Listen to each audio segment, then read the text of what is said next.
అందరికీ నమస్తే, నేను మీ శ్రీకాంత్. ఇవాళ అయితే మనం క్యాంపింగ్ గట్రా వ్లాగ్ ఏం లేదు. ఈరోజు చడ్డీ దోస్తులను కలవడానికి వెళ్తున్నా. అదే 10th క్లాస్ ఫ్రెండ్స్ అనమాట. వాళ్ళలో మా వాడు ఒకడు బాగా కష్టపడి పాపం ఒక హౌస్ అయితే కట్టుకున్నాడు. ఆ హౌస్ ఓపెనింగ్కే ఈరోజు అయితే వెళ్తున్నాం అనమాట. తిరుపతికి వెళ్తున్నాం. కరెక్ట్గా ఎగ్జాక్ట్గా నెల్లూరులో ఉన్నాను. చూస్తున్నారు కదా మన పెన్నా రివర్. పెన్నా నదికి వర్షం వస్తే తప్ప నీళ్ళు ఉండవు. సో ఈరోజు వ్లాగ్ అయితే అదేను, క్యాంపింగ్ అదేం లేదు. చాలా రోజులు అయిపోయింది కలిసి మా చడ్డీ దోస్తులందరినీ. మొత్తానికి ఒక్కరినొక్కరిని చూపిస్తాను ఈరోజు. కొంతమంది నెల్లూరులో కనెక్ట్ అవుతారు. వాళ్ళు మేము అందరం కలిసి తిరుపతి అయితే వెళ్తాం అనమాట. మన పెన్నా రివర్కి మాత్రం వర్షం వచ్చినప్పుడు తప్ప నుంచి ఇంకెప్పుడు వాటర్ ఉండవు. వర్షం వస్తే వాటర్ మాత్రం బీభత్సంగా వస్తాయి. పెన్నా రివర్ మాత్రం బాగుంటుంది లొకేషన్ పెన్నా రివర్ దగ్గర. సరే మరి అయితే లెట్స్ గో టు తిరుపతి. త్వరగా అయితే స్టార్ట్ అయిపోతాం తిరుపతికి. సన్ చూసారా, ఒక రేంజ్లో ఉంది సన్ మాత్రం. టైం కరెక్ట్గా 5 అవుతుంది. ఇప్పుడు స్టార్ట్ అయితే కానీ త్వరగా తిరుపతికి అయితే చేరుకోలేను. ఐ థింక్ నాకు తెలిసి 7:38, ఒక 3 hours జర్నీ అయితే ఉంది. ఇక్కడ నుంచి మనకి 200 వస్తుంది. 3 hours జర్నీ ఉంది కాబట్టి లాగ్ ఆపుకొని ఫుల్ ఫాస్ట్గా అయితే జర్నీ స్టార్ట్ చేసేద్దాం. ఇప్పుడు మనం కరెక్ట్గా నాయుడుపేట రింగ్ రోడ్ దగ్గర ఉన్నాం. ఈ రింగ్ రోడ్ని ఒకప్పుడు ఇన్స్టాగ్రామ్లో హవా చేసి పడేసారు. కాళహస్తి అయితే వచ్చేసాము. కనిపిస్తుంది కదా శివుడు, అక్కడ చిన్న లైట్స్ కనిపిస్తున్నాయి కదా, అది కొండ మీద ఉంటాడు శివుడు. అదే అనమాట. నైట్ టైం డ్రైవింగ్లో ఉన్నాం కాబట్టి అంత సరిగా క్యాప్చర్ చేయలేకపోతున్నాను.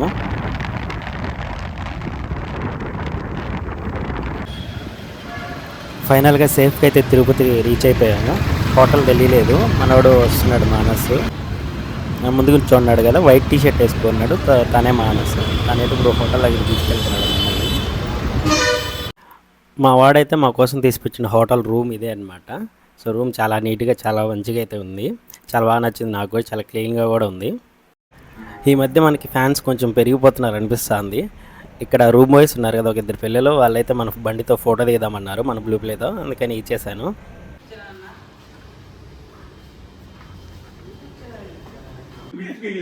సన్మాన్వా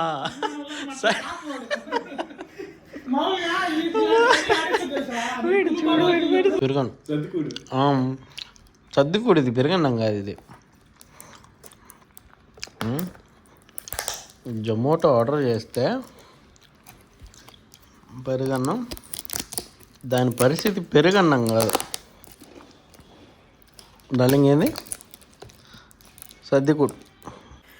ఫుల్ ఎండకి తిరిగి వచ్చాం కదా అని పెరుగన్నం ఆర్డర్ పెట్టాము జొమాటోలో. అది వచ్చిందయా, మరీ దారుణంగా వచ్చింది. అసలు ఎంత ఘోరంగా అంటే అడు ఉత్త రైస్, దాని లోపల జస్ట్ పెరుగు ప్యాకెట్ కలిపి బాక్స్లో పెట్టి దానికి జొమాటో స్టిక్కర్ వేసి పట్టుకొచ్చేసాడు. అంత దారుణంగా ఉండింది. సద్దన్నం మేలు అనిపించింది దానికంటే. చాలా రోజుల తర్వాత కలిసాం కదా, అందుకే ఇందాకంతా హవాగా నడిచిపోయింది. రికార్డ్ కూడా చేయలేకపోయాను. వీళ్ళంతా ధూమ్ధామ్గా మాట్లాడుకున్నారనమాట. ఫ్రెండ్స్ కలిస్తే ఎలా ఉంటుందో మీరే ఒకసారి ఊహించుకోండి. సరే, మార్నింగ్ రికార్డ్ చేసుకోవడానికి, హౌస్ మొత్తం రికార్డ్ చేయడానికి అవ్వదని ఇప్పుడే అయితే బయలుదేరుతున్నాయి. ఇప్పుడు టైం ఆల్మోస్ట్ ఒక 12 అలా అవుతుంది. ఇప్పుడైతే ఎవరు ఉండరు కాబట్టి ఖాళీగా ఉంటుంది. కాబట్టి మానస వాళ్ళ ఇల్లుని అయితే చూసి, అలాగే కొన్ని షార్ట్స్ మన యూట్యూబ్ కోసం కొన్ని షార్ట్స్ తీసుకొని వద్దామనేది ప్లాన్ అనమాట. సో ఇప్పుడైతే బయలుదేరుతున్నాము అక్కడికే. ఇక్కడ నుంచి మన వాడి హౌస్ ఎలా ఉందో ఒకసారి చూసేయండి.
టైం ఇప్పుడు 4:30 అవుతుంది.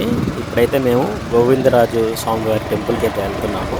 మా వాడు అక్కడే వర్క్ చేస్తాడు. చూద్దాం రారా అంటే వెళ్తున్నాం. నాకు కూడా నిద్ర రాలేదు.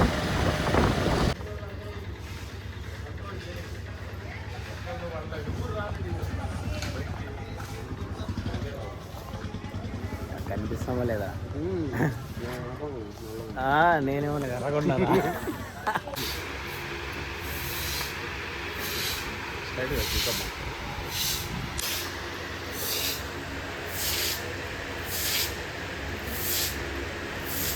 అరే చాలా చాలాసార్లు ఈ గుడికి నేను వచ్చాను కానీ ఇంత ప్రశాంతంగా ఎప్పుడు చూడలేదు గుడిని.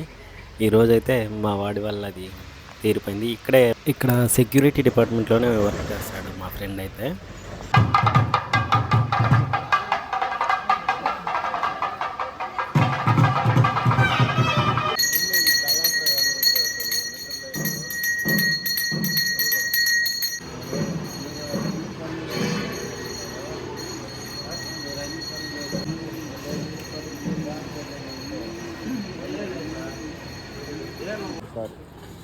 కొత్తగా పిచ్చి చెప్పినా కదా రథోత్సవం ఉందని తేరు ఉంది. మనం వచ్చే రూట్లో తేరు ఉంది. అసలు ఆ రెడ్ లైట్ రెడ్ లైట్ వచ్చి ఉంటుంది అసలు అలా గోపురం చూసావా? గోపురం 4 పక్కల లైట్లు